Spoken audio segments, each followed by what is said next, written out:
My great uncle was the first man to climb Mount Everest. So my paternal grandmother, her uncle was Tenzing Norgay, and he summited in 1953 alongside Sir Edmund Hillary. Now this is, yes, a cool fact to bring up, an icebreaker, that kind of thing.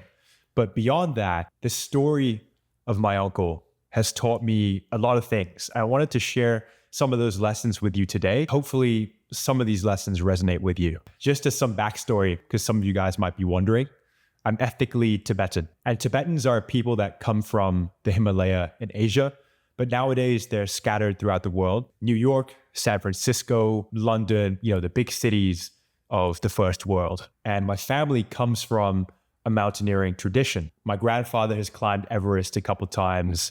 My grandmother's brother was the first man to climb Everest twice. In more recent memory, my dad grew up as a mountaineering guide. And for me personally, having grown up in the UK, then having moved to the US at the age of 8, I do feel a lot of the time as though this crucial part of my identity, mountaineering, is something I haven't really had as much exposure to as I'd want. And that's a blessing and a curse. My parents had stable professions that didn't risk their lives on a daily basis. So it's got its pros and cons that I didn't grow up a mountaineer. All this to say, this is some backstory to the kind of family that I come from. The single biggest thing that I've taken away from my great uncle being the first man to climb Mount Everest, but also just coming from a mountaineering tradition, is resilience. And I want to talk about a specific detail of my great uncle's ascent to show you what I mean by that. Tenzing Norgay climbed Mount Everest 6 times, and he failed all 6 of those times. Now, by that point, he was very dejected, humiliated, and all these negative emotions. But at the same time, each previous ascent had given him insights and lessons that he could take to maybe try one more ascent. And that was his 7th ascent. So the year is 1953, and Tenzing Norgay tries for one more 7th attempt. And it works out. And the reason I want to share this story with you today is because I think most of us in our own journeys, our own challenges, we don't even make it to that 7th summit. We don't even make it to the 6th or the 5th or the 4th or the 3rd.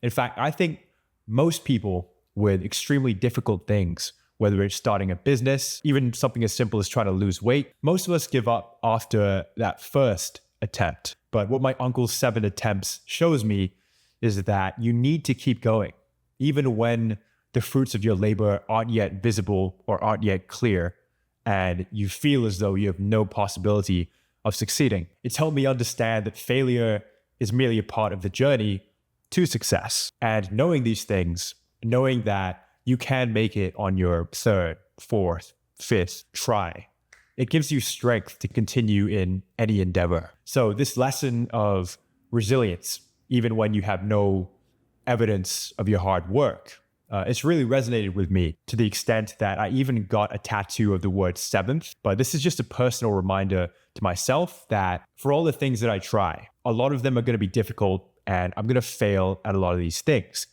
And I need to not give up on the 1st or the 2nd or the 3rd try.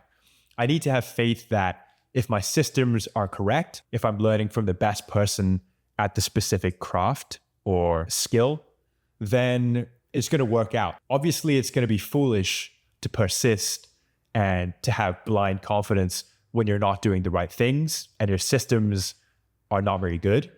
So you want to make sure that the work you're putting in is obviously smart and intentional. I'm still on the younger side.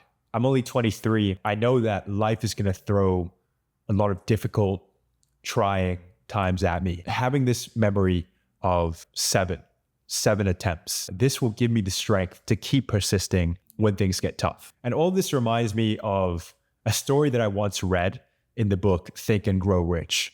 And this story is about 2 guys who moved to California during the gold rush in the mid 1800s. And it's a young man and his uncle. They go to California spending tens of thousands of dollars on equipment so they can dig up gold in hopes of becoming filthy rich. They gather up their equipment, they head to where they think the gold mines should be, and they begin laboring. What could possibly go wrong, right?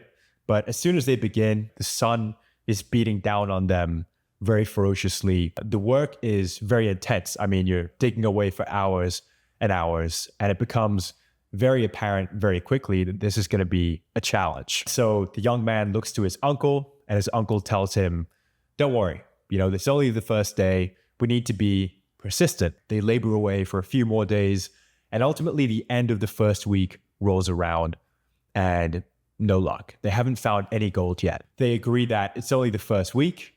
They can keep going, and maybe they'll find gold in the second week. The end of the second week is now rolling around, and guess what? Still no luck. No gold. They're beginning to feel more and more tired of this. They've been digging for 14 days straight, but the uncle tells his nephew, it's okay. Let's keep digging.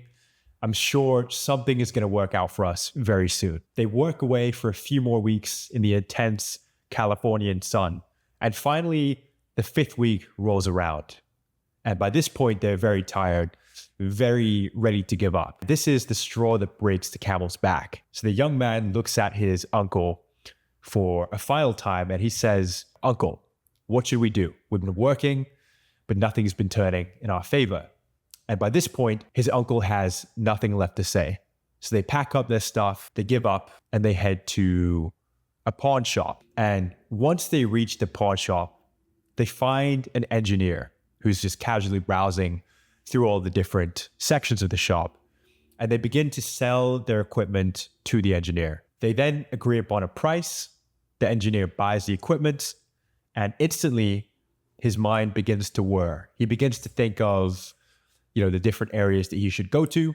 And ultimately he decides upon the same area that the young man and his uncle had gone to. So the next day, the engineer heads to the site and sees all of the digging that's been done. They dig for a few minutes around that area, and after 5 minutes, you won't believe what happens. The engineer finds gold only 3 feet from where the young man and his uncle had been drilling. Now, this is a true story, and I assume that the young man and his uncle ultimately learned of the engineer's success, and I'm sure they were probably infuriated with what happened and the fact that if they dug for maybe one more day, they would have found gold. But the story really mirrors a mistake that a lot of us make in our daily lives. And it's a mistake that my great uncle made sure to steer clear of. I want the main takeaway for this story and the story of my great uncle to be about one thing. And that one thing is actually a question. How many times have you given up right before you're about to strike gold? And relatedly, how many more times will you give up in the future making the same mistake? I think the most obvious example of this is when it comes to business. People have an amazing idea. In theory, it seems perfect. What could go wrong?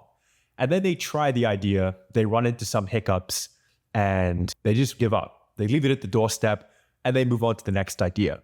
And they make the same mistake with that when that idea doesn't work out, and it proves to be more challenging. I want the story of my great uncle to really color the cliches of persistence and resilience, especially when things aren't going right and you want to give up. Think about the 6 failed attempts that had to happen in order to lead to the 7th successful summit. Think about the weeks and weeks of drilling for gold that ultimately culminated in the jackpot.